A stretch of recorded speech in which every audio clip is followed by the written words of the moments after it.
آهای تویی که دلت میسوزه برای همه، یه چیزی یادت باشه، هر کمکی، هر محبتی برای هر کسی نیست.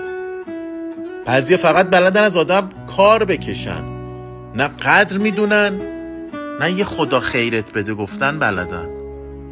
تو با نیت پاک میری جلو، وقت میذاری، اما اونا فکر میکنن وظیفته. زحمت تو حرمت داره، ارزش داره. اگه دیدی طرف قدر نمیدونه ادامه نده، چون اون دیگه خدمت نیست، سوء استفاده است.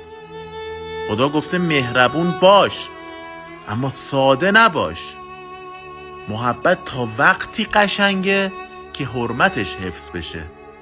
وقتی ارزش ندادن، ادامه دادن اسمش حماقته، نه انسانیت.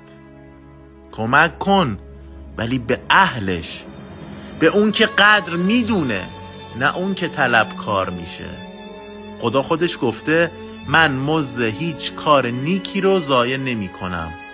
پس خوبی کن اما خودت رو خرج هر کسی نکن.